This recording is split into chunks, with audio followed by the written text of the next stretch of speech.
प्रभु के नाम की स्तुति हो, आमीन, हालेलुया। अब सभी को प्रभु यीशु मसीह के नाम में प्यार भरा जय मसीह की, और सभी को हैप्पी क्रिसमस, मरी क्रिसमस, हैप्पी क्रिसमस। ओके, मरी क्रिसमस का मतलब होता है कि खाओ पियो ऐश करो। मैरी क्रिसमस का खाओ पियो और ऐश करो। दुनिया में दो प्रकार के लोग हैं। एक वो हैं जो क्रिसमस के समय खाते हैं, पीते हैं और ऐश करते हैं। आज लगभग इस संसार में जो मसीही हैं वो इस पर्व को मनाते हैं, जो मसीह नहीं हैं वे भी इस पर्व को मनाते हैं। मसीहियों में इस पर्व को मनाने वाले भी दो प्रकार के होते हैं। उनमें से एक ऐसे हैं जो आज के दिन अच्छे अच्छे वस्त्र पहनते हैं। ये बहुत अच्छी बात है। मैं हमेशा कहता हूं कि हर दिन पहना करो।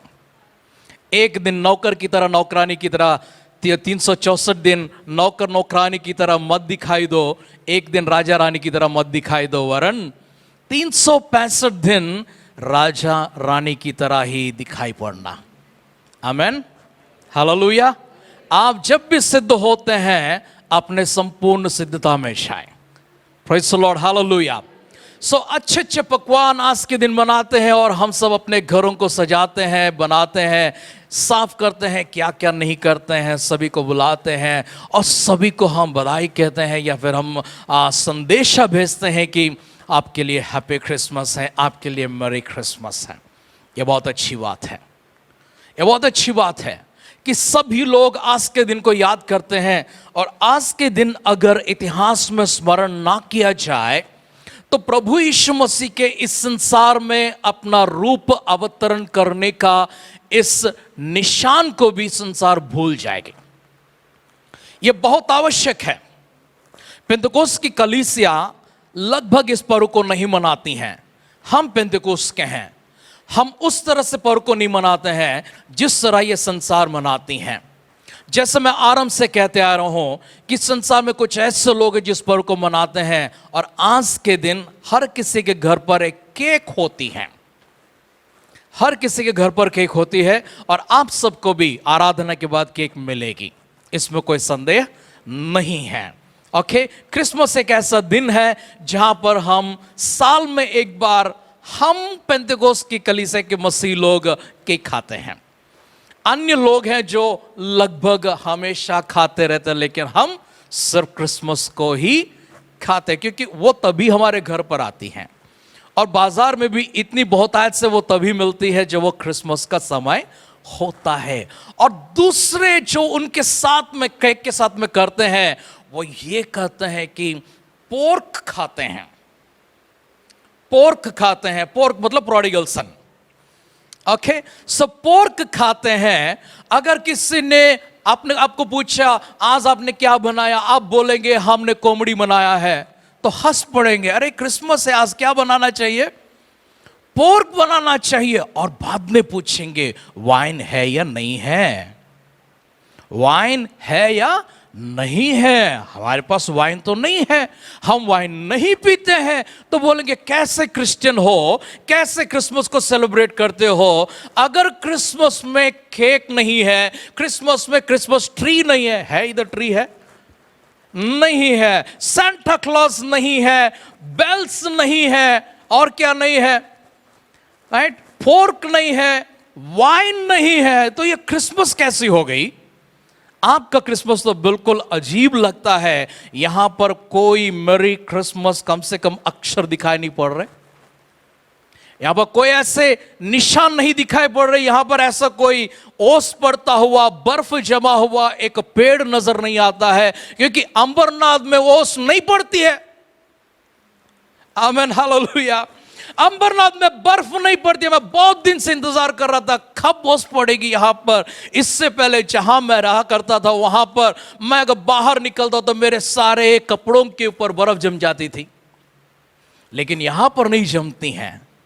और ये जो बर्फ जमने की जिस इस निशान को दिखाते हैं, वास्तव में यीशु मसीह ने जहां पर जन्म लिया है वहां पर बरसात ही ठीक से नहीं होती है। वहां के मौसम ऐसे कि बरसात ही बिल्कुल सही मौसम पर नहीं होती है। वहां एक ही मौसम लगभग लंबी चलती है, उस मौसम का नाम है सूरज, गर्मी।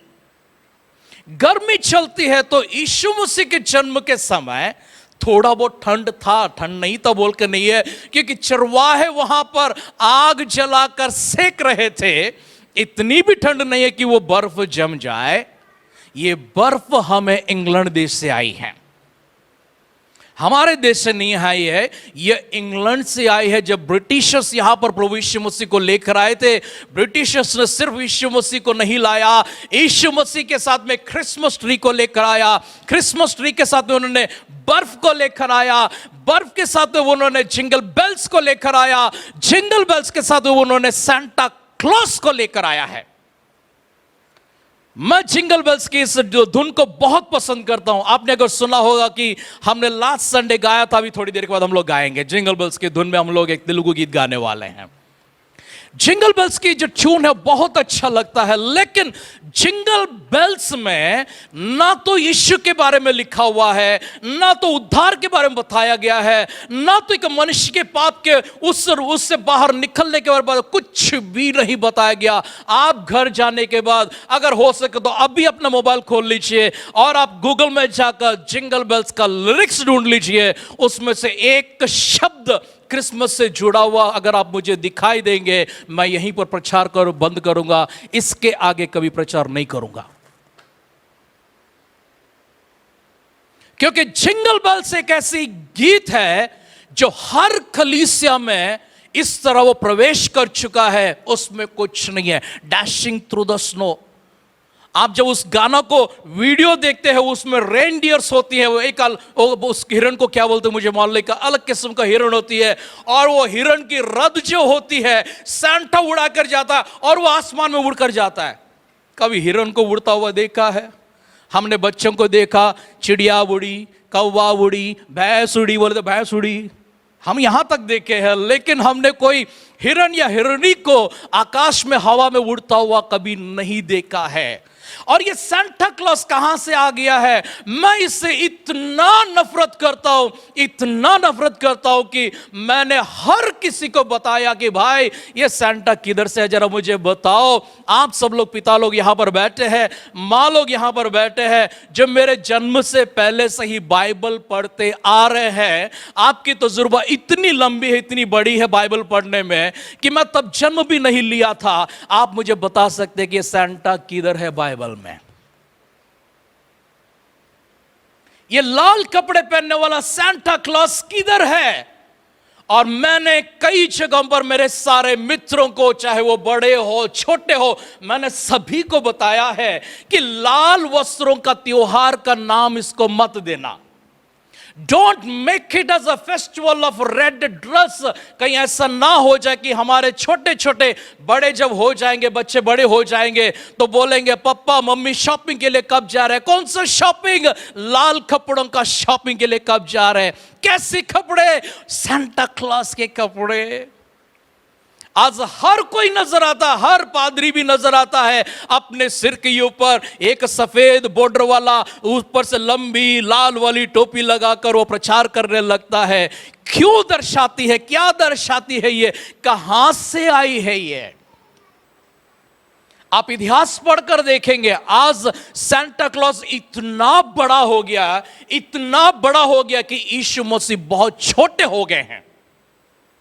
सांता क्लॉस बहुत बड़ा हो चुका है। आज कहीं पर भी आप जाएंगे, किसी भी सोसाइटी में जाएंगे, किसी भी कलीसिया में जाएंगे, कोई भी बाजार में जाएंगे, प्रभु यीशु मसीह कहीं पर नजर नहीं आएंगे। आपको अगर बड़े बड़े नजर आते हैं तो सिर्फ बर्फ जमा हुआ क्रिसमस ट्री और सांता क्लॉस। ये कहां से है सांता? मैं उसको ढूंढ रहा था। कुछ सेंचुरीज पहले वो घुस गया है कलीसिया के अंदर, और मैं इसलिए प्रचार करते आया हूं और आगे भी करता रहूंगा। सांता को कलीसिया से बाहर भगाओ, सांता को कलीसिया से बाहर भगाओ। यीशु मसीह को अपने हृदय के अंदर लेकर आओ।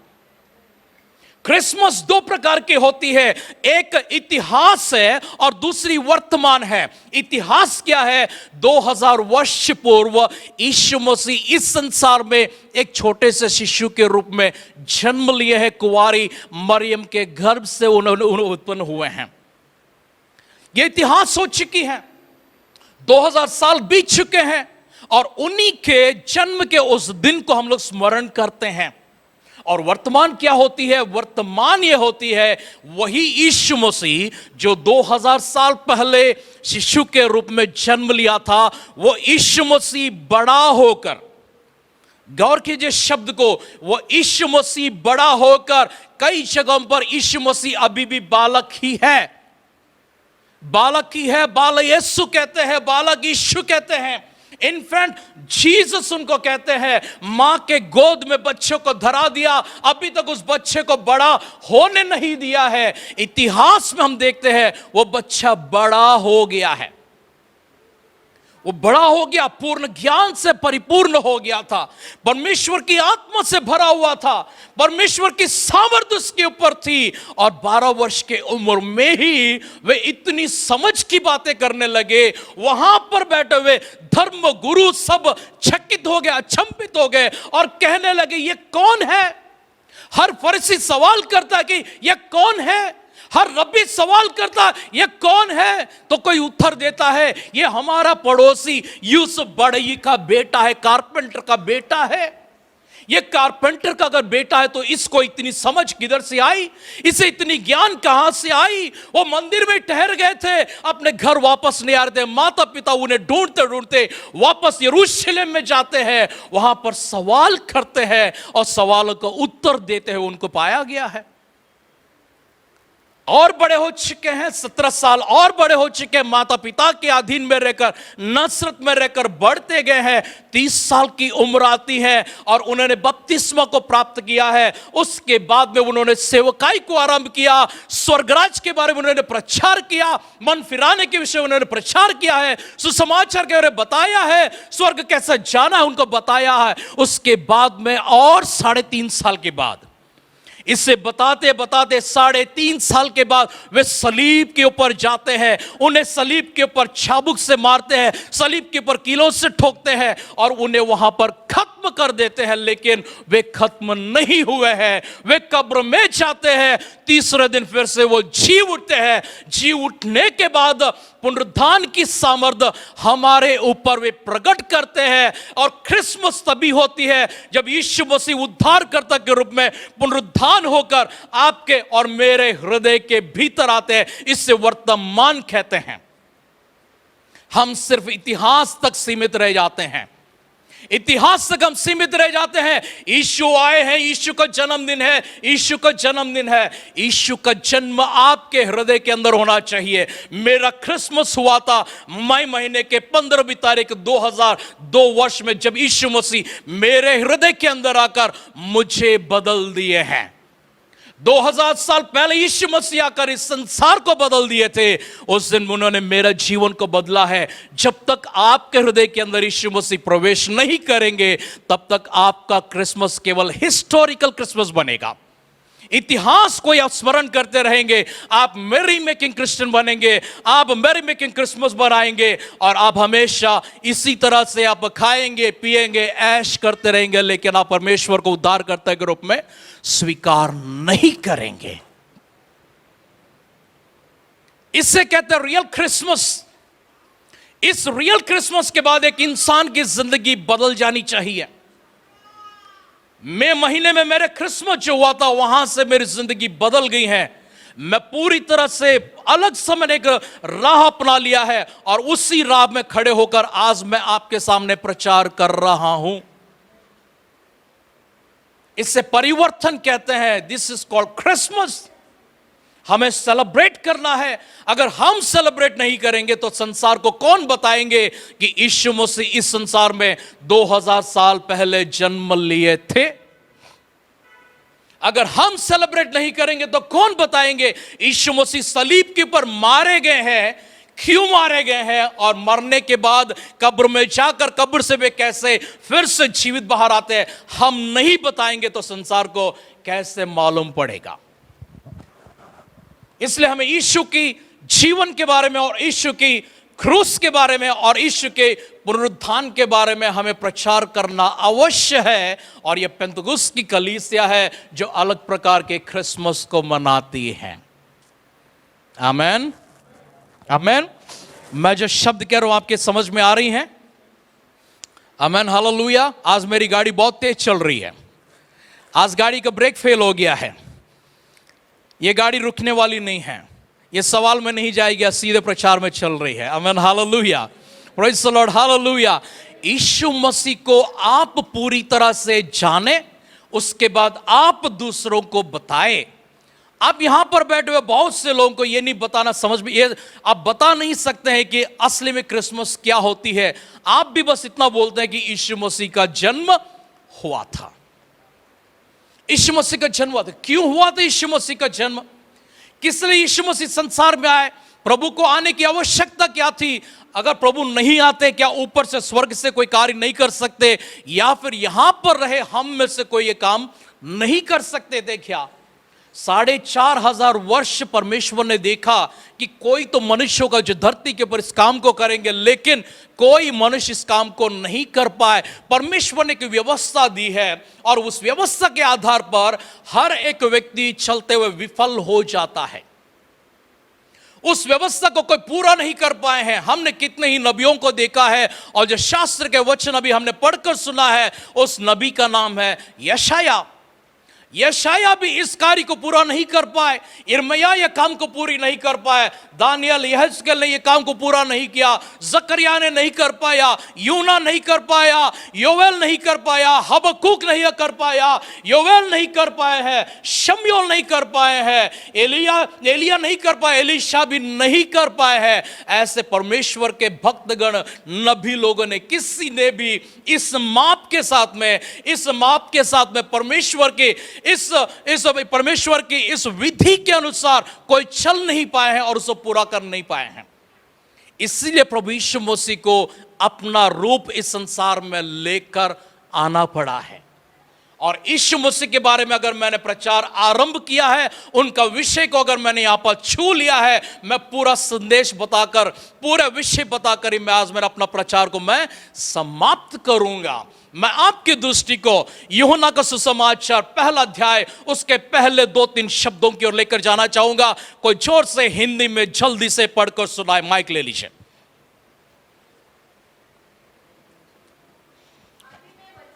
हाँ,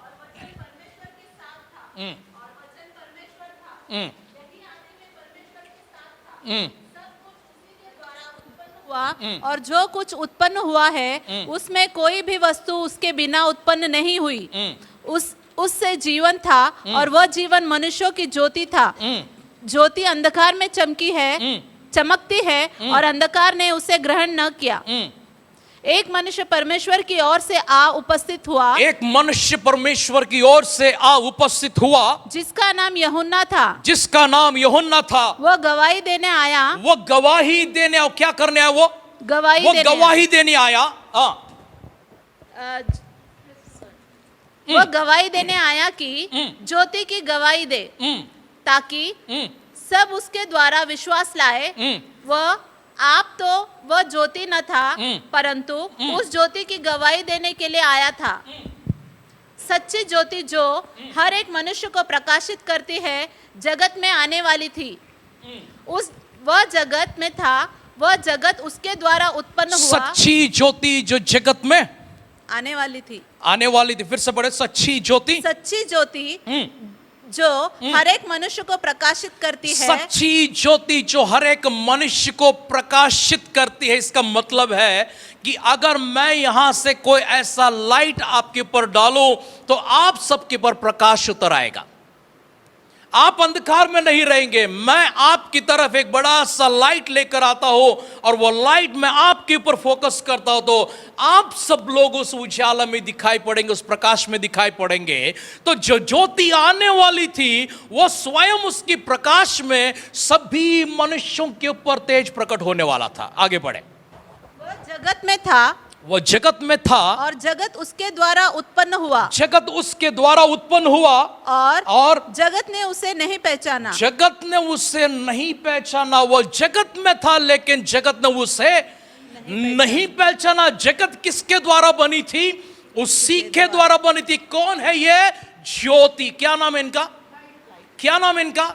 इनका नाम ज्योति है, इनका नाम लाइट है, इनका नाम लाइट है। अभी आया नहीं है वो, आने वाले हैं। आए नहीं है वो, लेकिन वचन क्या कहती है कि वे थे पहले, वे पहले थे, अभी आने वाले हैं। वे पहले इस संसार में थे और सब कुछ उन्होंने ही बनाया था, उनके सिवाय कुछ भी नहीं बनी है, और वापस वे अभी आने वाले हैं। आगे बढ़िए जल्दी। हाँ, वह अपने घर आया। वह अपने घर आया। कहां पर आया? घर। कहां आए हैं वो? वो अपने घर आए हैं। हाँ, और उसके अपनों ने, उसके अपनों ने उसे ग्रहण नहीं किया। उसे ग्रहण नहीं किया, परंतु जितनों ने उसे ग्रहण किया, जितनों ने उसे ग्रहण किया, उसने उन्हें परमेश्वर की संतान होने का अधिकार दिया। वो अपने घर पर आए थे लेकिन घर वालों ने उसे ग्रहण नहीं किया, लेकिन जिन लोगों ने ग्रहण किया है उनको उन्होंने परमेश्वर के संतान होने का अधिकार दिया है। संतान होने का अधिकार दिया है। हाँ, अर्थात उन्हें जो उसके नाम पर विश्वास रखते हैं, हाँ, वे ना तो लहू से, न शरीर की इच्छा से, न मनुष्य की इच्छा से, परंतु परमेश्वर से उत्पन्न हुए हैं। ना तो वो लहू से हुए हैं, ना तो वो शरीर से हुए हैं, ना तो वो मनुष्य की इच्छा से हुए हैं, परंतु परमेश्वर से उत्पन्न हुए हैं। हाँ, और वचन देहधारी हुआ। वचन देहधारी हुआ। एक मनुष्य है जिसका नाम यूहन्ना है। यूहन्ना पहला वचन में कहता है कि वचन, लेकिन नीचे जब लेकर आते उनके बारे में परिचय देते हुए ज्योति कहते हैं। पहले आयत में हमने क्या देखा? उनको वचन के रूप में देखा। आदि में फर्ज पढ़िए उसको। हाँ, आदि में वचन था। आदि में क्या था? वचन था। अभी पढ़िए कंटिन्यू नीचे। हाँ, और वचन क्या हो गया? अभी वचन क्या हो गया? देहधारी हो गया है। 3 स्वरूप में आपको दिखा रहा हूं। पहला स्वरूप है वचन, दूसरा स्वरूप है ज्योति, तीसरा स्वरूप है देह अर्थात मनुष्य फ्लैश। समझ रहे इन बातों को? पहला क्या था? वचन था। दूसरा क्या था? ज्योति थी। तीसरा क्या था? वो देहधारी हुए हैं। हाँ, पढ़िए। और अनुग्रह और सच्चाई से परिपूर्ण होकर, अनुग्रह से और सच्चाई से परिपूर्ण होकर हमारे बीच में डेरा किया। क्या किया? डेरा किया अर्थात हमारे बीच में अपना निवास को बनाया है। इम्मानुएल का मतलब क्या है? God with us. इम्मानुएल का मतलब क्या है? God with us. परमेश्वर हमारे साथ हैं। पहले कहां थे? पहले कहां थे? स्वर्ग में थे। स्वर्ग में आदि में वचन था। वचन परमेश्वर था। परमेश्वर पढ़ी उस वचन को। आदि में वचन था। हाँ, वचन क्या था? परमेश्वर के साथ था। किधर है परमेश्वर? परमेश्वर स्वर्ग में है। आदि में वचन था। वचन कहां पर है? स्वर्ग में है। और जो स्वर्ग में है वो ज्योति बनकर संसार में आए हैं। आकर सब कुछ बनाकर गए हैं। आकर क्या किए हैं? सब कुछ बनाकर। उत्पत्ति की किताब पहली अध्याय में देखेंगे, परमेश्वर ने अपने शब्द से, अपने वचन से, अर्थात किससे बनाया? वचन का मतलब क्या है? अभी वचन का मतलब यही वचन ज्योति बनी, वही ज्योति देहधारी हुई है। समझ रहे बातों को? बाउंसर हो रहा है क्या? समझ रहे बातों को? उत्पत्ति की किताब पहले अध्याय में क्या लिखा हुआ? परमेश्वर ने कहा, परमेश्वर ने अपने वचन से बनाया कि हाथों से बना संसार को? वचन से बना है। अभी यूहन्ना क्या कहते हैं? वचन परमेश्वर के पास था, वचन परमेश्वर था और वही वचन ज्योति बनी थी। देहधारी होने से पहले ज्योति बनी है। देहधारी होने से पहले क्या हुआ? ज्योति बनी है। और वही ज्योति क्या हुई? वापस वचन के रूप में आ गई है, देह के रूप में आ गई है। देह के रूप में आकर कहां प्रवेश किया?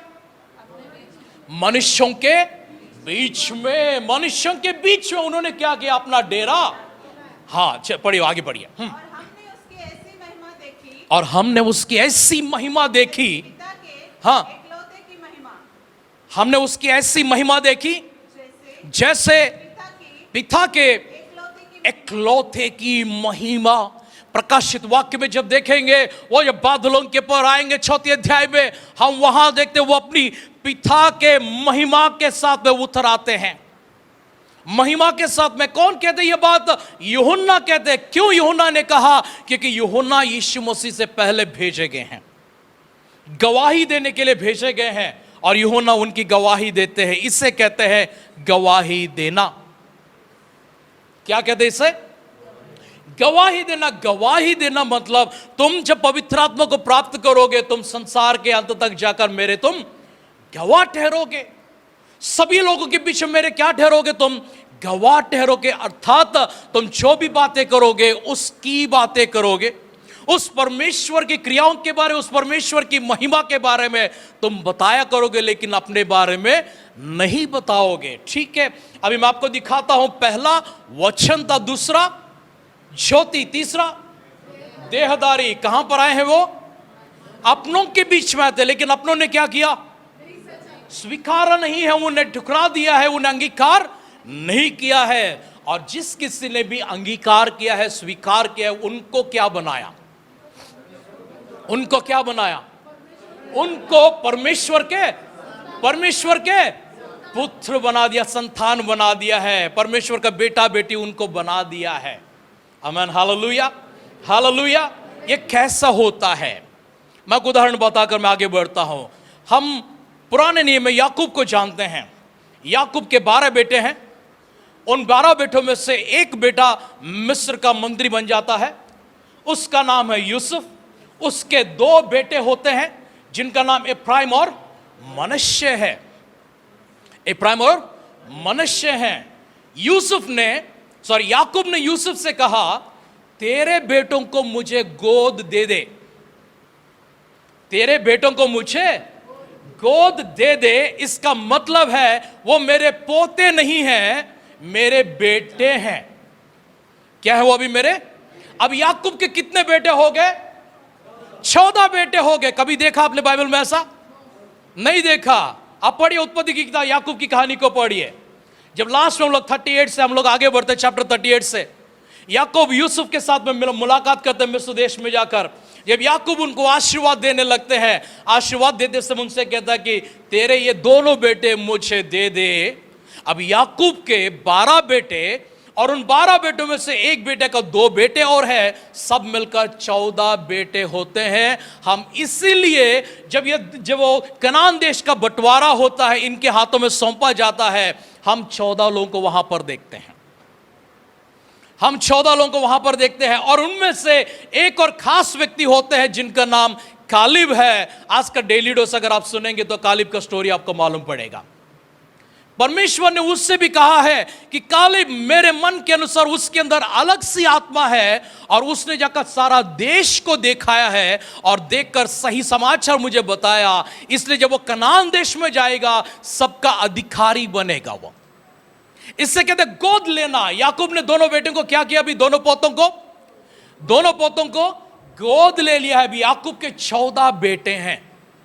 12 बेटे नहीं, कितने बेटे? अभी 14 बेटे हैं। याकूब ने इनको गोद लिया, लेकिन परमेश्वर की विधि के अनुसार 12 ही सिंहासन हैं, 14 सिंहासन नहीं है। हम प्रकाशित वाक्य में जब जाते हैं तो 12 सिंहासन नजर आते हैं, और 12 और सिंहासन नए नियम की कलीसिया के संतों के लिए सिद्ध किया गया है। चलिए हम आगे बढ़ते हैं। जितनों ने उनको स्वीकार किया,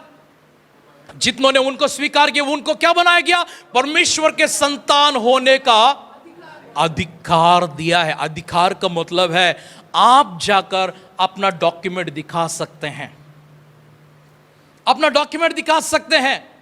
आप आपके पिताजी के संतान हैं, माताजी के संतान है, हर डॉक्यूमेंट में लिखा रहता है मेरा नाम, नाम उसके बाद में नीचे फादर नेम, मदर नेम, जो भी लिखने का लिखते हैं। इसका मतलब क्या है? अधिकार। यह अधिकार होता है, मेरा पिता का अधिकार मुझे मिलती हैं। बड़ा बेटे से उस पिता ने कहा था, बेटा जो कुछ भी मेरा वो सब तेरा है, जो कुछ मेरा वो सब क्या है? तेरा ही है। परमेश्वर के संतान होने का हम सबों को अधिकार दिया है। अगर आप रोमियों की पत्री 8वां अध्याय को पढ़ेंगे, उसमें लिखा हुआ है, जिस तरह मैंने सिंहासन को प्राप्त किया है, जय पाने वालों को मैं ले जाकर अपने सिंहासन पर बिठाऊंगा। प्रकाशित वाक्य में भी लिखा हुआ, मैं अपने सिंहासन पर बिठाऊंगा। अपने सिंहासन पर कब बिठाएंगे? अपने सिंहासन पर जब बराबर के हो जाते हैं, उनके समान हो जाते हैं। यीशु मसीह को जितनों ने अंगीकार किया है, जितनों ने ग्रहण किया है, जितनों ने अपने उद्धारकर्ता के रूप में स्वीकार किया है, उन सबों को परमेश्वर के संतान होने का उन्होंने अधिकार को दिया है। अब यीशु मसीह जो स्वर्ग में थे, जो स्वर्ग में थे, कैसे थे स्वर्ग में? वचन के रूप में। किसके पास थे? परमेश्वर के पास थे। कहां पर थे? परमेश्वर के पास थे। जगत में ज्योति बनकर आए, ज्योति के बाद में देह बनकर आए, देह बनकर कहां रह गए हैं? मनुष्यों के बीच में। कहां पर रहते थे पहले? पहले स्वर्ग में रहते थे। अभी किधर आए हैं? किधर आए हैं? कहां पर आए हैं? मनुष्यों के बीच में। आप कहां रहते थे पहले? आप कहां रहते थे पहले? आप कहां रहते थे पहले? हाँ जी, स्वर्ग, धरती। तीसरा में मत जाना, तीसरा में मत जाना, वो आपके लिए नहीं है। आमीन, हालेलुया। आप कहां रहते थे पहले? हाँ, आंध्र में। स्तोत्रम। कोई धरती कहते, कोई स्वर्ग कहते, कोई आंध्र कहते हैं। आमीन, हालेलुया। आप कहां रहते थे पहले? आप धरती पर आने से पहले कहां थे? इधर आने से पहले किधर थे?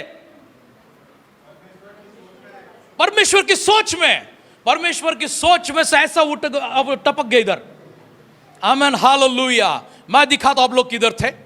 खोलिए बाइबल, खोलिए सबोपदेशक 12वां अध्याय 7वां वचन खोलिए।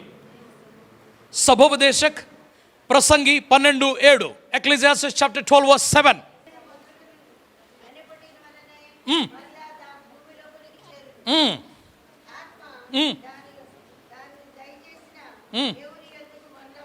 आमीन। ये कब्रिस्तान में पढ़े जाने वाली वचन है।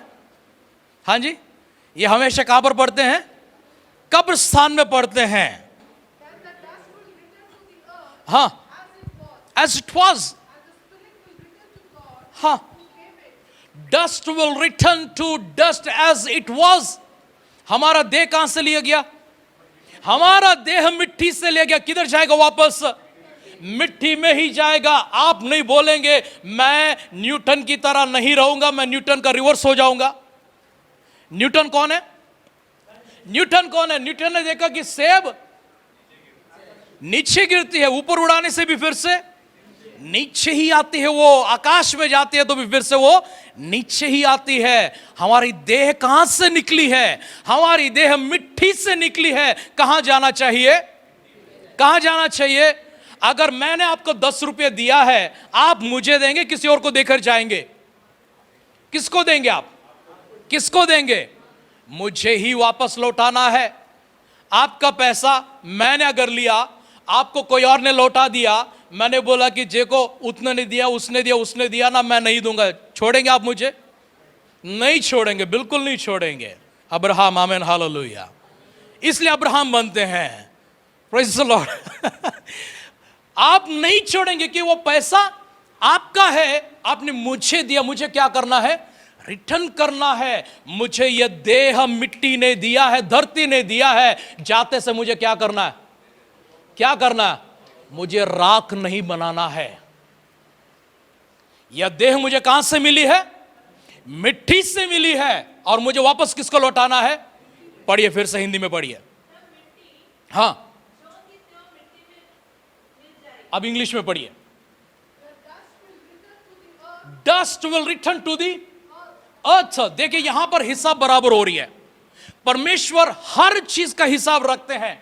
आप बोलेंगे सड़ा हुआ देह को क्या करेंगे, वो तो मिट्टी में ही मिलना है, कहीं पर भी जाने दो, कुछ भी हो जाने दो। नहीं, परमेश्वर हर चीज का एक हिसाब रखते हैं, जिसका उससे ही देते हैं। अब मिट्टी से देह निकली तो किधर देना है वापस? किसको देना है? मिट्टी को ही दे देना है। ओके, अभी आगे पढ़िए। हाँ हाँ, अभी मुझे बताइए, आप कहां पर थे इससे पहले? कहां पर थे? कहां पर थे? नहीं पढ़ा? फिर जोर से पढ़िए। माइक लीजिए ना, माइक लेके पढ़िए। हाँ परमेश्वर के पास हाँ, जिसने उसे दिया लौट जाएगी। जिसने उसे दिया वो लौट जाएगी। उसी के पास लौट जाएगी। आत्मा को मालूम है कहां से आई है? मालूम है आत्मा को कहां से आई है? उसे मालूम है वो कहां से आई है और वापस कहां जाएगी। जहां से आई है वहीं पर लौट कर जाएगी। देह जानती है कि वो कहां से आई है और क्या करेगी, वो वापस वहीं पर जाएगी जहां से वो आई है। हमारा देह मिट्टी से बना हुआ है, इसलिए हमारा देह वापस क्या करेगा? मिट्टी में चला जाएगा, मिट्टी में चला जाएगा। प्रभु यीशु मसीह सलीब के पर मारे गए हैं, उनकी लोथ को हवा में रखे हैं क्या? यीशु मसीह के शरीर को कहां रखे हैं? दफनाए कि नहीं दफनाए? दफनाए कि नहीं दफनाए? उनकी समाधि उस दिन अलग होती है, हमारी समाधि आज के दिन अलग होती है। उनकी समाधि गुफा में एक कमरे की तरह दिखाई पड़ती है, जिसमें उनको रख देते, उसके ऊपर उनको पत्थर रख देते, ठीक है ना। लेकिन मिट्टी को वापस कहां दिया? प्रभु यीशु मसीह ने दिया कि नहीं दिया वापस? प्रभु यीशु मसीह ने दिया है। और देने से पहले यीशु मसीह ने सलीब के ऊपर क्या किया मालूम है आपको?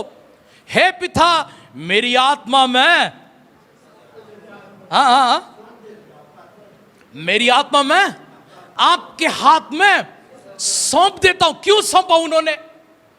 परमेश्वर के हाथ में, पिता के हाथ में उन्होंने आत्मा को इसलिए सौंप दिया है क्योंकि तीसरे दिन वापस लेने वाले हैं। आमीन, हालेलुया। वे तीसरे दिन उसे वापस लेने वाले हैं। तीसरे दिन फिर से परमेश्वर के पास से आत्मा और प्राण यीशु मसीह के देह में जैसी आती है, जिस तरह से आदम जो पुतला था मिट्टी का, परमेश्वर के जीवन की श्वास से उठकर खड़ा हो गया, यीशु मसीह भी उसी प्रकार से उठकर खड़े हो गए।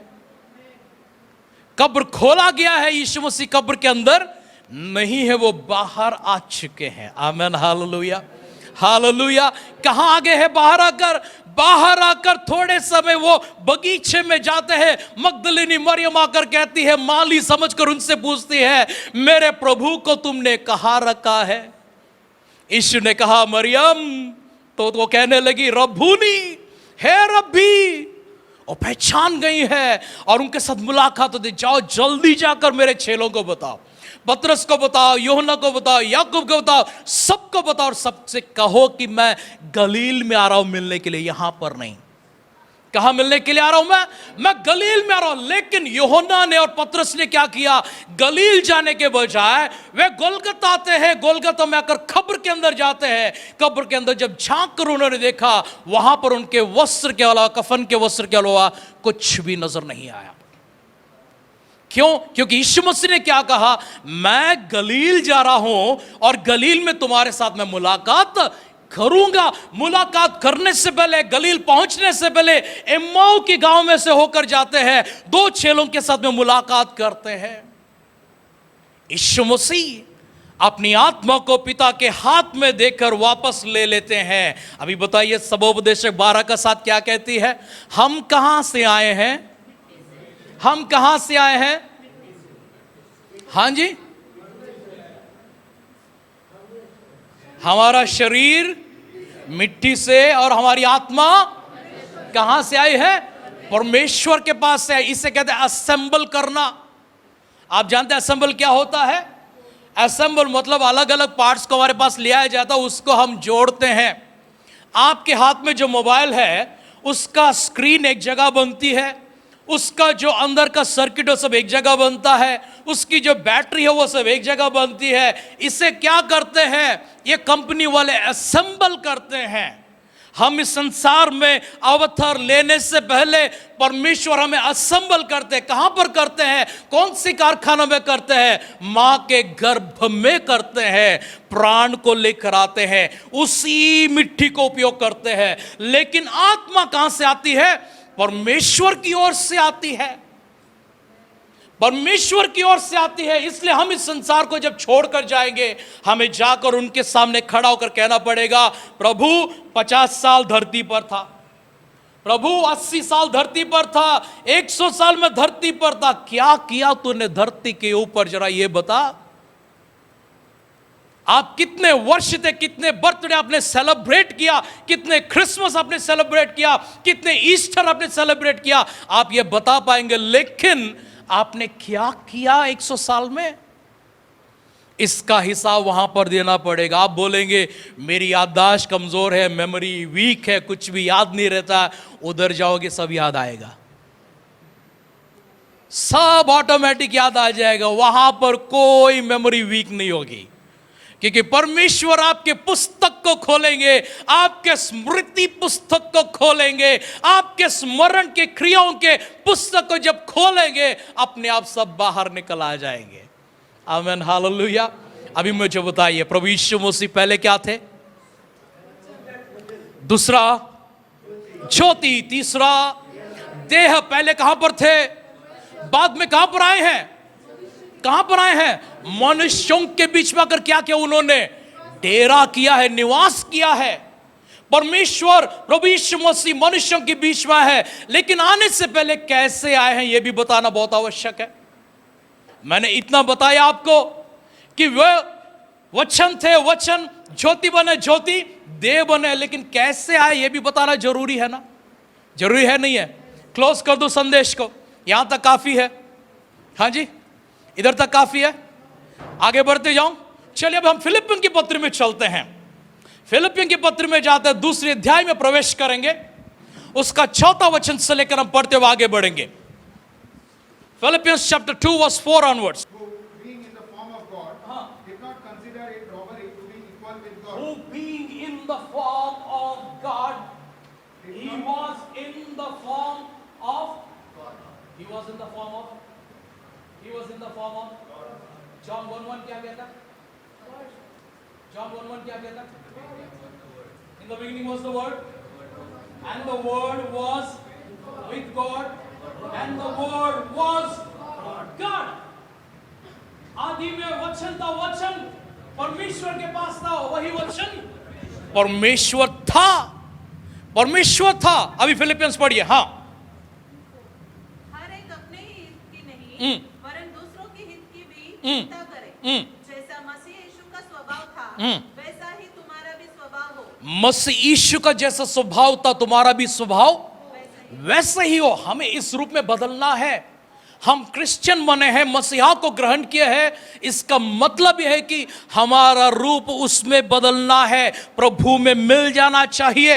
आगे बढ़िए। जिसने हाँ, परमेश्वर के स्वरूप में होकर भी, परमेश्वर के स्वरूप में होकर भी परमेश्वर के तुल्य होने को, परमेश्वर के तुल्य होने को अपने वश में रखने की वस्तु न समझा, अपने वश में रखने की वस्तु न समझा। परमेश्वर होकर भी, परमेश्वर होकर भी परमेश्वर होना नहीं चाहते हैं वो। परमेश्वर होकर भी परमेश्वर होना नहीं चाहते हैं। अगर आप, आपके घर पर आपके बच्चे भी हैं और आपके घर पर काम करने वाले नौकर भी हैं, क्या आप चाहेंगे कि आपके बच्चे नौकर के बराबर हो जाए? क्या आप चाहेंगे ऐसा? अगर कभी आपका बच्चा नौकर की सेवा करता हुआ दिखाई दिया तो आपकी प्रतिक्रिया क्या होगी? चॉकलेट देंगे, आइसक्रीम लाकर देंगे, शाबाश बोलेंगे, मेडल देंगे, क्या करेंगे? क्या करेंगे? हां जी, जो ड्रमर नहीं है वो ड्रमर बन जाता है। मम्मी पापा लोग कभी कभी, लगभग कभी कभी नहीं, अक्सर ड्रमर बन जाते हैं। ऐसा साउंड आएगा, किधर से साउंड आएगा? कोई ड्रमर नहीं है यहां पर, ऐसा मत बोलो यार प्लीज। कोई ड्रमर्स नहीं है यहां पर। कहां से आवाज आती है? कहां से आवाज आती है? ये ड्रम को मैंने यहां बजाया तो आवाज आई है, आपकी आवाज कहां से आती है? हाँ जी, कान के नीचे से। और दूसरा, पीठ के ऊपर से बड़ा साउंड आता है, बेस बजता है, डफ। हालेलुया। अगर आपका बच्चा आपके नौकर का सेवा करता है, आप ड्रमर बन जाएंगे, नहीं तो बेल्ट निकाल के हंटर बन जाएंगे, है ना? लेकिन वो पिता अपने बेटे को मनुष्य के रूप में ही नहीं, सेवक के रूप में भेजा है। पढ़िए, आगे पढ़िए। हाँ, अपने आप को ऐसा शून्य कर दिया। क्या किया अभी उन्होंने? क्या कर दिया उन्होंने? शून्य कर दिया है। क्या कर दिया उन्होंने? शून्य कर दिया है। मैं इसका उदाहरण आपको बताता हूं। मैं अगर अपने आप को शून्य करके यहां से इस जगह को अगर छोड़कर जा रहा हूं, मैं अपने आप को शून्य करके इस जगह को छोड़कर जा रहा हूं, तो यहां इसके ऊपर से मेरा नाम हटा दूंगा। नंबर 1, मेरे घर के ऊपर से मेरा नाम हटा दूंगा। नंबर 2, मैं पास्टर होने का नाम को हटा दूंगा। नंबर 3, मैं पास्टर होने का नाम को हटा दूंगा और मैं दूसरी जगह जब जाऊंगा, एक साधारण इंसान बनकर जाऊंगा, पास्टर का सेवा नहीं करूंगा। मेरा घर नहीं है। अगर किसी ने मुझसे कहा कि कोई बात नहीं, हम आपके लिए जगह देने के लिए तैयार है, जिस तरह से परमेश्वर ने स्वर्ग से धरती के ऊपर देखा कि मेरे बेटे को पनाह देने के लिए कोई नजर आते हैं क्या? कोई नजर आते हैं क्या? उसमें से अगर दिखाई पड़ा है परमेश्वर को, एक कुंवारी दिखाई पड़ी है जो सिद्ध हो गई है। पहले संदेह करती है लेकिन बाद में सिद्ध हो जाती है। हम लूका का सुसमाचार में जाएंगे, 2 अध्याय में प्रवेश करेंगे। लूक चैप्टर 2 में जाएंगे हम लोग। परमेश्वर ने अपने स्वर्गदूत को भेजकर किस तरह से मरियम से बातें कराई हैं और मरियम उसके प्रत्युत्तर में क्या कहती हैं, उसके बाद किस तरह से वो मान जाती है। पहला अध्याय में हम लोग देखते हैं किस प्रकार से जकरिया और एलिशिबा के गर्भ में यूहन्ना उत्पन्न होता है। उसके यहाँ से हम लोग चलते हैं चैप्टर 126 ऑनवर्ड्स। पढ़िए जल्दी से। हाँ, ओके, 27 पढ़िए, 27। हाँ, एक कुंवारी के पास भेजा गया। कौन? एक कुंवारी के पास। कौन भेजा गया? कौन भाई भेजा गया? परमेश्वर का स्वर्गदूत जिब्राइल कहां पर भेजा गया? एक कुंवारी के पास भेजा गया। किस लिए भेजा गया? जिसकी मंगनी यूसुफ नामक दाऊद वंश के व्यक्ति के साथ हुई थी। हाँ, उस कुंवारी का नाम मरियम था। उस कुंवारी का नाम मरियम था। हाँ, बड़ी बढ़िया। ने उसके पास भीतर आकर कहा, हाँ, आनंद और जय, आनंद और जय कैसी तेरी हो। शुभवचन है ये, आनंद और जय तेरी हो। भविष्य में होने वाली आनंद, भविष्य में होने वाली जय तेरी हो। हाँ, जिस पर ईश्वर का अनुग्रह हुआ है। क्या हुआ है? जिस पर ईश्वर क्या हुआ है मरियम के ऊपर? अनुग्रह। क्या हुआ है मरियम के ऊपर? अनुग्रह हुआ है। हम किसके लिए दुआ करते हैं? हम सब भी परमेश्वर की अनुग्रह के लिए दुआ करते हैं, क्योंकि उनकी अनुग्रह से हमारे पाप क्षमा होते हैं, हमें स्वर्ग का जीवन मिलता है। पढ़िए। प्रभु तेरे साथ है। प्रभु तेरे साथ। मरियम के ऊपर अनुग्रह हुआ और प्रभु तेरे साथ है। किसके साथ है? मरियम। किसके साथ है? मरियम के साथ है। कौन है? कौन है? प्रभु। प्रभु अभी तक आए नहीं मनुष्यों के बीच में, लेकिन परमेश्वर तेरे साथ है, इसलिए तुझसे बातें कर रहे। हाँ, वह उस वचन से बहुत घबरा गई। क्या हो गई? घबरा गई। वो तो घबरा गई है। फिर क्या हुआ? और सोचने लगी कि हाँ। यह किस प्रकार का अभिवादन है। और सोचने लगी कि यह किस प्रकार का अभिवादन है कि आनंद और जय तेरी हो। हाँ, स्वर्गदूत ने उससे कहा। स्वर्गदूत ने उससे कहा, हे मरियम, हे मरियम, भयभीत न हो। भयभीत ना हो। क्योंकि परमेश्वर का अनुग्रह तुझ पर हुआ है। परमेश्वर का अनुग्रह तुझ पर हुआ है। देख देख तू गर्भवती होगी तू गर्भवती होगी और तेरे एक पुत्र उत्पन्न और होगा तेरा एक पुत्र उत्पन्न होगा, तू उसका नाम यीशु रखना उसका नाम तो क्या रखना? यीशु रखना परमेश्वर ने खुद डिसाइड किया कि उसका नाम क्या होगा? यीशु यीशु रखना। जब परमेश्वर ने स्वर्ग से धरती के पर देखा, कौन है ऐसा जो मेरे लिए खड़े हो सकते हैं? एक कुंवारी नजर आती है और परमेश्वर की पवित्र आत्मा की सामर्थ से वो कुंवारी गर्भ धारण करती है और जिस गर्भ जो शिशु उनके गर्भ में धारण हुआ उसका नाम उन्होंने यीशु रखा है। यीशु रखा है। अभी हमने देखा परमेश्वर के पास वचन था, वचन परमेश्वर स्वयं था, वो वचन जगत में थी, जगत में वो ज्योति बनकर थी, वो अपनों के पास आई थी लेकिन अपनों ने उसे ग्रहण नहीं किया। बाद में वो देहधारी हुआ। देहधारी कैसा हुआ? मरियम के गर्भ में उन्होंने धारण किया है। अभी हम फिलिपियों के पत्र में जाते हैं, कंटिन्यू कीजिए इस वचन को। Philippians chapter 2 5 onwards. जैसा मसीह यीशु का स्वभाव था हाँ। वैसा ही तुम्हारा भी स्वभाव हो जिसने परमेश्वर के स्वरूप में होकर भी परमेश्वर माइक लीजिए प्लीज, माइक लीजिए। जिसने परमेश्वर के स्वरूप में होकर भी जिसने परमेश्वर के स्वरूप में होकर भी परमेश्वर के तुल्य होने परमेश्वर की तुल्य होने की को अपने वश में रखने की वस्तु न समझा वरन अपने आप को ऐसा शून्य कर दिया। अपने आप को क्या किया उन्होंने? ऐसा शून्य कर दिया और दास का स्वरूप धारण किया। कौन सा स्वरूप धारण किया उन्होंने? कौन सा स्वरूप धारण किया? दास का स्वरूप धारण किया है।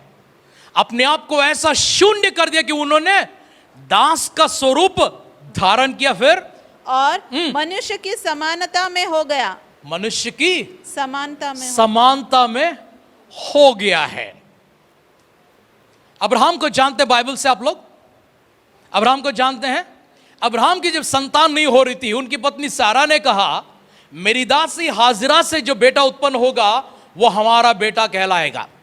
अब्राहम ने मान लिया और हाजिरा गर्भवती हो गई। उसका एक बेटा जन्म हुआ जिसका नाम इश्माएल रखा गया। लेकिन सारा ने इस बेटे को अंगीकार नहीं किया क्योंकि सारा हाजिरा को अपने बराबर नहीं समझती है। हाजिरा दासी है और यह दासी जब सारा की बराबर होकर अब्राहम की पत्नी की जगह लेने वाली थी, उस समय सारा कहती है कि इसको घर से निकाल दे, इसको घर से निकाल दे। किसने सलाह दिया था अब्राहम को? सारा ने स्वयं सलाह दिया था। और हाजिरा बेटे को जन्म देने से पहले जब गर्भवती हुई थी वो भाग गई थी घर से। इनके सतावट से परेशान होकर वो भाग गई थी। जाकर वो एक जंगल में मरुभूमि में भटक रही थी।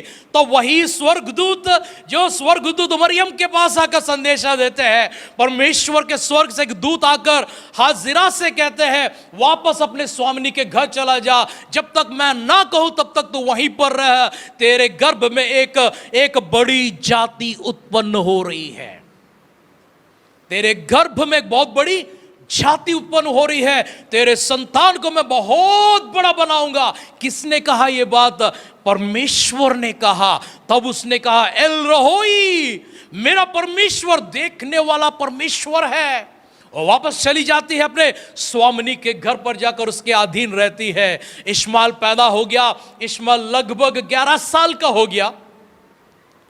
जब वह 11 साल का हो गया तब परमेश्वर के स्वर्गदूत इब्राहिम के पास आकर उनसे कहते हैं अब्राहम, तेरे पत्नी सारा के जरिए तुझे एक बेटा होने वाला है, उसका नाम है इसहाक। तेरा एक बेटा होने वाला है। जब इसहाक पैदा हो गया था तब लगभग इश्माएल 12 साल का लड़का हो चुका था। जब उसने इसहाक ने दूध पीना छोड़ दिया था तब बड़ी जेवनार दिया गया था। सभी लोगों को बुलाया गया था और सब रिश्तेदार आए थे, सब पड़ोसी आए थे, सब पहचान के लोग आए थे। उसमें एक बड़ा सा दृश्य होता है।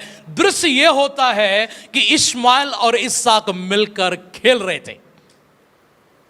दोनों मिलकर खेल रहे थे और इश्माएल ने इसहाक का मजाक उड़ाया, उसका हंसी किया। यह देखकर सारा ने कहा, तुरंत उसको उसके मां के साथ अब भी यहां से घर से निकाल। दूसरी बार हाजिरा घर से बाहर निकल जाती है, फिर वही जंगल में उसी जगह पर जाती है। क्यों वहां पर गई? क्योंकि पिछले बार स्वर्गदूत वहां पर मिले, अभी भी मिलेंगे, लेकिन मिले नहीं है। बच्चा तड़पने लगा है, पानी खत्म हो गया है, इनको भी प्यास लगने लगी, अभी बच्चा मरने पर है। उसकी मृत्यु को ना देख पाई वो मां उसे दूर छोड़कर एक झाड़ी के नीचे उस तरफ मुड़कर जब बैठ जाती है, परमेश्वर का स्वर्गदूत वहां पर आकर, हे हाजिरा, तू यहां पर क्या कर रही है? तब उसने सारा कहानी बता दिया।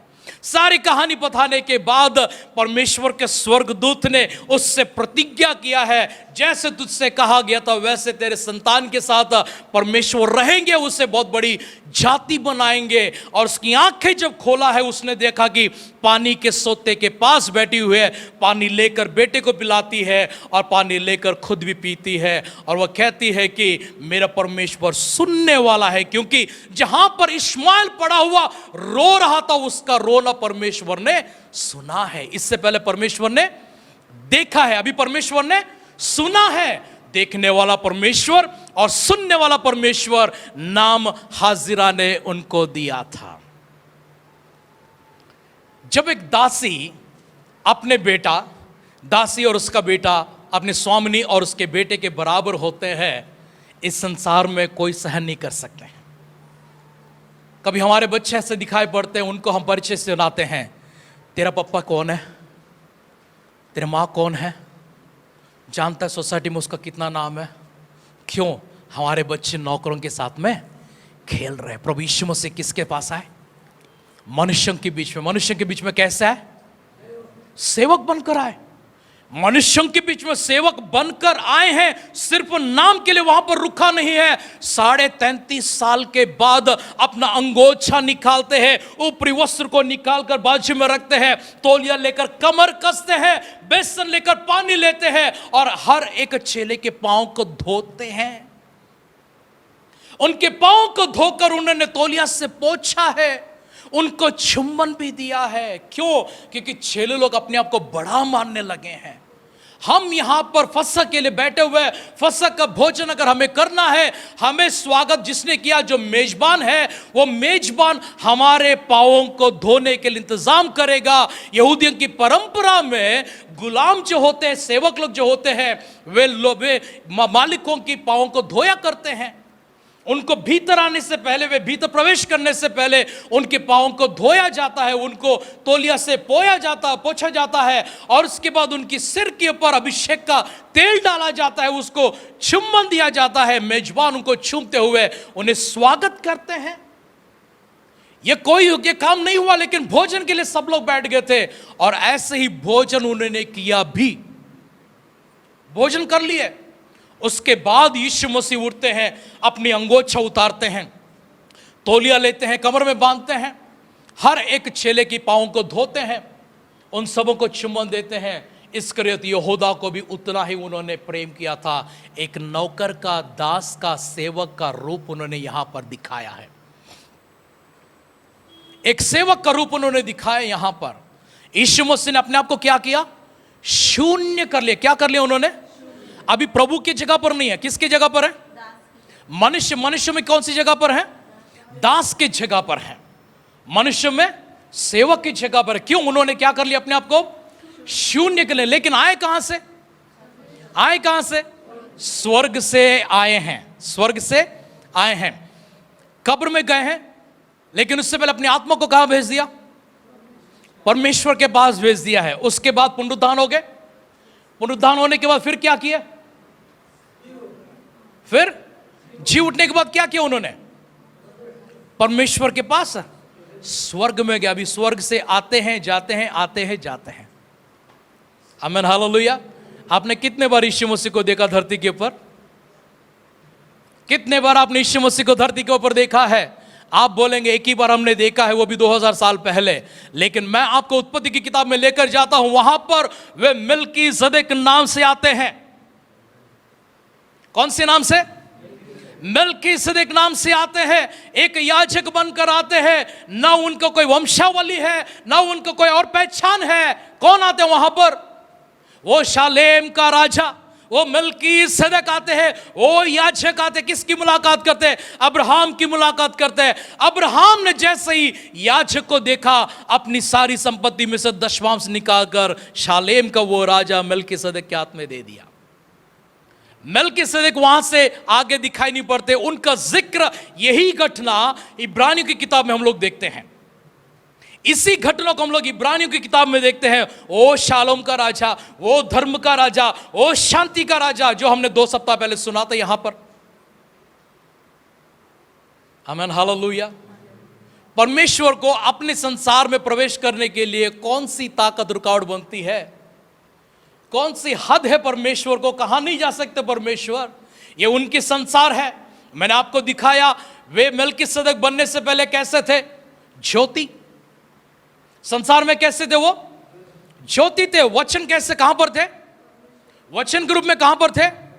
वचन के रूप में परमेश्वर के पास थे। ज्योति के रूप में संसार में थे। उसके बाद देह रूपी में संसार में, उसके बाद फिर से परमेश्वर के रूप में। यीशु के पुनरुत्थान के बाद क्या होता है? जो उन्होंने अपने आप को शून्य करके जो जगह वो छोड़कर धरती पर आए हैं, उसी जगह पर वे वापस लौट जाते हैं। आमीन, हालेलुया, हालेलुया। हम सबों को स्वर्ग की और प्रभु बुलाहट क्यों देते हैं? क्योंकि हम वहां से आए हैं, हमें वापस वहीं पर जाना है। हमें नरक नहीं जाना, कहीं और पर नहीं जाना है, हमें स्वर्ग जाना है। स्वर्ग जाना है तो कौन लेकर जाएंगे? मार्ग, सत्य और जीवन मैं ही हूं, मेरे सिवाय कोई भी स्वर्ग राज्य में प्रवेश नहीं कर सकता। परमेश्वर का दावा है ये। मार्ग हूं मैं, सत्य हूं मैं और जीवन भी मैं ही हूं। मरियम और मार्था से कहते हैं पुनरुत्थान और जीवन मैं ही हूं, मेरे सिवाय कोई भी स्वर्ग राज्य में प्रवेश नहीं कर सकता। तो आपका क्रिसमस, जो प्रभु यीशु मसीह आपके हृदय के अंदर आकर आपके जीवन को जिस दिन बदला है, उस दिन से लेकर आप परमेश्वर के संतान कहलाए जाएंगे। आमीन, हालेलुया, हालेलुया। कैसे बनते परमेश्वर के संतान? प्रभु यीशु मसीह को अपना उद्धार करता और प्रभु के रूप में जब आप स्वीकार करते हैं, तभी आप परमेश्वर के संतान बनते हैं। आप जो परमेश्वर के संतान बन गए हैं, आप जो वहां पर पहुंच जाएंगे, पहुंचने के बाद परमेश्वर अपनी सिंहासन के ऊपर आपको बैठने का अधिकार देंगे। आमीन, हालेलुया। यशायाह नबी ने क्या कहा? हमारे लिए एक बालक दिया गया है। दिया गया कहा उन्होंने, पढ़ेंगे इस वचन को पढ़ के हम लोग समाप्त करेंगे। आइज़ाया चैप्टर 9। हाँ, For unto us a child is born, Unto us a son is given, and the government will be upon his shoulder. and the government will be upon his shoulders. His name will be called And his name will be called Wonderful, Wonderful Counselor, Counselor, Mighty God, Mighty God, Everlasting Father, Everlasting Father, Prince of Peace. Prince of Peace। एक नाम नहीं है, कितने नाम है? आमीन, hallelujah. पढ़िए, हिंदी में पढ़िएगा। क्योंकि हमारे लिए एक बालक उत्पन्न हुआ हुआ है। यशायाह की जो ग्रंथ है, यशायाह की जो ग्रंथ लिखा गया है, पुराने नियम में, नया नियम में? हाँ जी। यीशु मसीह नया नियम में जन्म लिया, पुराने नियम में जन्म लिया? हाँ, यीशु मसीह कहां पर जन्म लिया? नया नियम में जन्म लिया, पुराने नियम में जन्म लिया?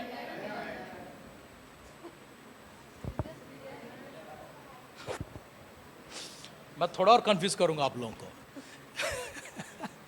यशायाह नबी की ग्रंथ कौन सी किताब में है? पुराने, नए नियम में?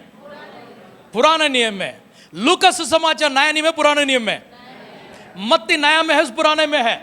यूहन्ना नया में है, पुराने में है? यीशु का जन्म नया नियम में, पुराने नियम में हुआ? कहां पर हुआ? कहां पर हुआ? लेकिन यूहन्ना, यशायाह क्या कहता है? भविष्यवाणी में क्या बोलेंगे? पास्टर आएंगे बोलेंगे, पास्टर आ गया बोलेंगे। पास्टर यहां पर नहीं दिखाई दे तो क्या बोलेंगे? पास्टर अभी आएंगे। दिखाई दिया तो क्या बोलेंगे? आ गया। आया नहीं है, लेकिन यशायाह क्या बोलता? आ गया, दे दिया है। क्यों कहते हैं मालूम है? ये क्योंकि कॉन्फिडेंस है। ये this is called confidence because he knows the heart of God. Isaiah says God face to face. यशायाह परमेश्वर को मुखामुख देखते हैं, यशायाह परमेश्वर की वाणी को सुनते हैं और परमेश्वर को जानते हैं। भविष्यवाणी कहां से हुई है? परमेश्वर की ओर से हुई है। इसलिए उन्होंने कहा हमारे लिए एक बालक दे दिया। हाँ जी, पढ़े उसको। क्योंकि हमारे लिए एक बालक उत्पन्न हुआ, हमें एक पुत्र दिया गया है। हमें पुत्र दिया गया है। फ्यूचर टेंस को उन्होंने पास्ट टेंस में लिख दिया। पास्ट परफेक्ट बोलते इसको। मैं नहीं जाऊंगा इंग्लिश में अभी, फिर मैं क्लास शुरू कर दूंगा। आमीन, हालेलुया। जो भविष्य में होने वाली थी उन्होंने वर्तमान में ही दिखाते हुए उनको भूतकाल में हो चुका देख के कहते हैं हमारे लिए पुत्र दे दिया गया है। Unto us given a boy, अब unto us given a child। हमारे लिए पुत्र को दिया गया है। उनका नाम क्या है? इमैनुअल है उनका नाम। हाँ, काउंसलर है, वंडरफुल है, माइटी गॉड है, ओके, एवरलास्टिंग फादर है, ओके। और कुछ नाम यीशु का जानते आप लोग? प्रिंस ऑफ पीस, हाँ, शांति का राजा, ओके। और lord of lords, king of kings, और धर्म का राजा, शांति का राजा, गुड शेपर्ड, अच्छा चरवाहा। और क्या नाम है हमारे प्रभु का? हमारे प्रभु का नाम क्या है? मैं एक भाई को मिला था, वो आंध्र प्रदेश का है, मुझे बंगलुरु में मिला था। मैंने उसको पूछा भाई आपका नाम क्या है? उसने बोला my name is Cross King sir. क्या नाम बोला उसने? My name is Cross King sir. अरे तेलुगुलो చెప్పరా తమ్ముడు, तेलुगु में बोल। Sir Silvaraj sir. తెలుగులో ఏం పేరు? सिल्वराजू। सिल्वर मीन्स क्रूस, राज मीन्स राजू, ओके। क्रूस का राजा अंग्रेजी उसने ट्रांसलेट करके बता दिया। क्या नाम उसका? Cross king. दूसरे को पूछे मैंने क्या नाम है? Gospel king sir. Gospel king, उसका नाम क्या? सुवार्थ राजू। आमीन, हालेलुया। हमारे प्रभु यीशु मसीह के कितने नाम है? बहुत सारे हैं। कौन सा नाम आपको पसंद है? इनमें से कौन सा नाम आपको पसंद है? हाजिरा कहती है देखने वाला, हाजिरा कहती है सुनने वाला, यशा कहते हैं अद्भुत युक्ति करने वाला, यशा कहते हैं सलाहकार हैं, और क्या कहते हैं? शांति का वो राजा है। आपको कौन सा नाम पसंद है? आपको कौन सा नाम पसंद है? जानते हो ये सब नाम कैसे हैं? ये सब नाम तभी आए हैं जो वो घटना से जुड़ी हुई हैं। शांति जब भंग हो गई थी, परमेश्वर ने जब शांति को दिया, ईश्वर ने क्या कहा? मैं अपनी शांति दिए जाता हूं। जैसे जगत देते वैसे शांति नहीं, अपनी ही शांति दे। इसलिए उनका नाम शांति का राजा है। As a prince of peace, शांति का राजा है वो। हाजिरा जो घटना में जो स्थिति में पड़ी हुई थी, उसकी हालत कोई मनुष्य देख नहीं पा रहा था, लेकिन परमेश्वर ने जब देखा उसने क्या कहा? मेरा देखने वाला परमेश्वर है। जब उस बच्चे की रोना सुना तो उसने क्या कहा? मेरा सुनने वाला परमेश्वर है। जब इस्राएल युद्ध में जा रहे थे, परमेश्वर ने कहा युद्ध मैं तुम्हारे लिए करूंगा। तब उन्होंने क्या नाम दिया परमेश्वर का? क्या नाम दिया उनका परमेश्वर का? क्या नाम दिया है? सेनाओं का यहोवा हमारे संग संग है, याकूब का परमेश्वर हमारा ऊंचा गढ़। सेनाओं का यहोवा हमारे संग संग है, जिसने आकाश बनाया, जिसने पृथ्वी बनाई। सब खड़े हो जाए। जिसने आकाश बनाया, जिसने पृथ्वी बनाई, वो सर्वशक्तिमान प्रभु है। वो यहोवा हमारे संग। और बशद सर्वशक्तिमान प्रभु है, वो यहोवा हमारे संग। सेनाओं का यहोवा, याकूब का परमेश्वर हमारा ऊंचा गढ़ है।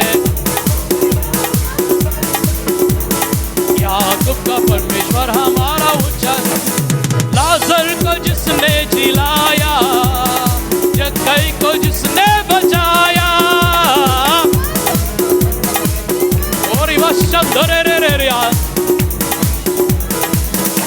वो सर्वशक्तिमान प्रभु है, वो यहोवा हमारे संग। सब ताली बजाकर आराधना। सर्वशक्तिमान प्रभु है, वो यहोवा हमारे संग। सेनाओं का यहोवा हमारे संग संग है। हमारा ऊंचा गढ़ है, सेनाओं का यहोवा हमारे संग संग है। याकूब का परमेश्वर हमारा ऊंचा गढ़ है। समुद्र को जिसने दो भागा, जंगल से मार को निकाला, समुद्र को जिसने दो भागा, ओ जिसके लिए सब है संभव, वो यहोवा हमारे संग संग है। जिसके लिए सब है संभव, वो यहोवा हमारे संग संग है। सेनाओं का यहोवा हमारे संग। संग है। याकूब का परमेश्वर हमारा ऊंचा गढ़ है। सेनाओं का यहोवा हमारे संग संग है।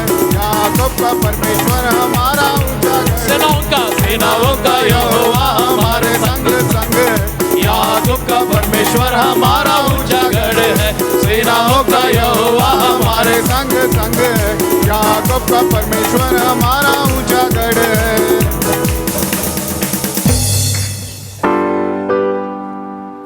యేసు ప్రభు మానవ రూపంలో లోక రక్షకునిగా భూమికి దిగి వచ్చెను. యేసు ప్రభు మానవ రూపంలో లోక రక్షకునిగా భూమికి దిగి వచ్చెను. యేసు ప్రభు మానవ రూపంలో లోక రక్షకునిగా భూమికి దిగి వచ్చెను. యేసు ప్రభు మానవ రూపంలో లోక రక్షకునిగా భూమికి దిగి వచ్చెను. సంతోషించెదము, ఉత్సాహించెదము, పస్కా బలియాగముగా యేసు వచ్చెను. లోక పాపములు మోయు గొర్రె పిల్ల మన కొరకై సంహారమై తిరిగి లేచెను. సంతోషించెదము, ఉత్సాహించెదము, పస్కా బలియాగముగా యేసు వచ్చెను. లోక పాపములు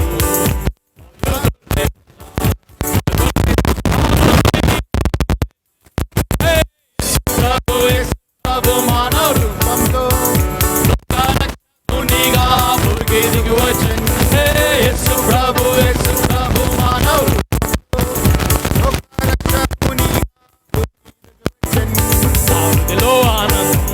నామదిలో ఆనందం.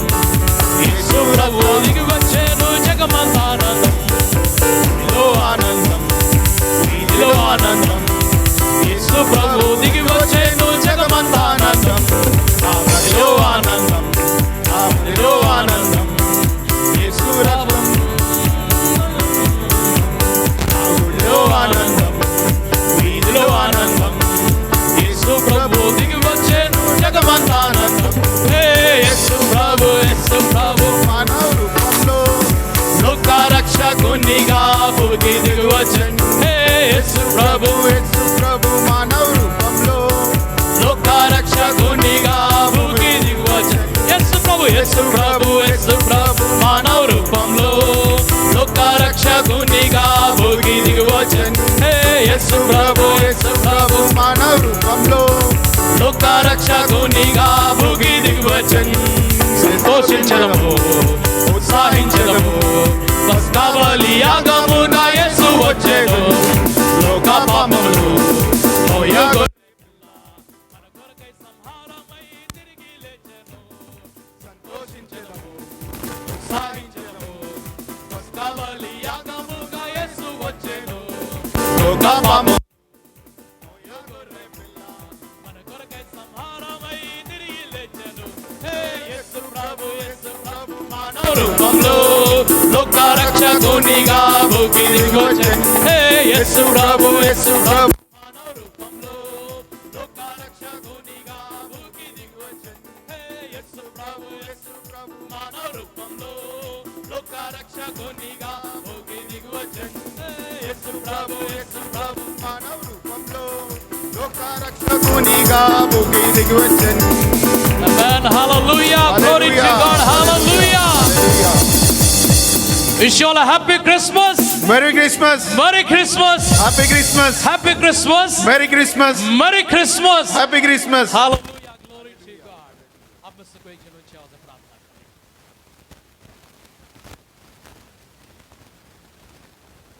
లో ప్రభు మేము పాలు పొందిన తండ్రి నాయన ఆచార్యరీతిగా కాకుండా ఆత్మరీతిగా నీ అందతండి సంతోషించి ఆనందించిన ఆయన తండ్రి నీ జీవం కలిగిన మాటలు వినుటకు నీవు ఇచ్చినట్టు కృపా భాగ్యానికి వేలాది వందనాలు తీసుకోవచ్చని చెల్లించున్నాను.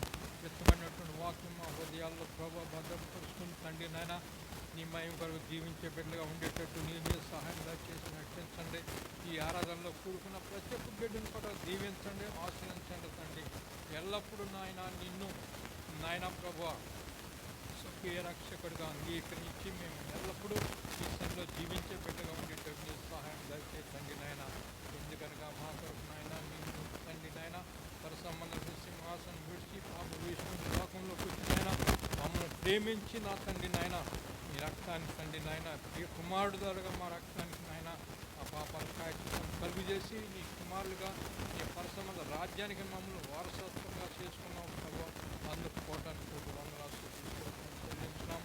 ఈ లోకంలో ప్రభు ఈ ప్రపంచంలో ఎంతమంది నీ బిడ్డల తండ్రి నాయన ఈ దినం ఆరాధన కార్యక్రమంలో పాల్పొంది నా తండ్రి నిన్ను స్తుతిస్తున్న నిజమైనటువంటి ఆరాధనగా నేను స్తుతించి ఆరాధిస్తున్నట్టు నీ బిడ్డలందరికీ నిమిత్తం కూడా నీ కృతజ్ఞతలు చెల్లిస్తూ ఈ యొక్క కార్యక్రమాన్ని ఆది అంతం నీవే అధ్యక్షత నడిపించమని నయం పొందమని తండ్రి. దేవుని యొక్క ప్రార్థన ఈ యొక్క ఉదయకాల సమయంలో నీ ప్రార్థనలు చేర్చుకోమని యేసు పరిశుద్ధ నామాన్ని బట్టి మిక్కిలితో ఈ దినమరులు సమర్పించుకుంటున్నాం ప్రభు. Amen amen amen amen.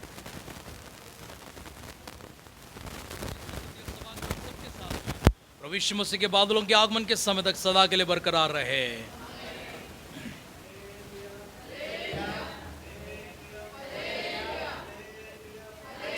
Amen. Praise the Lord.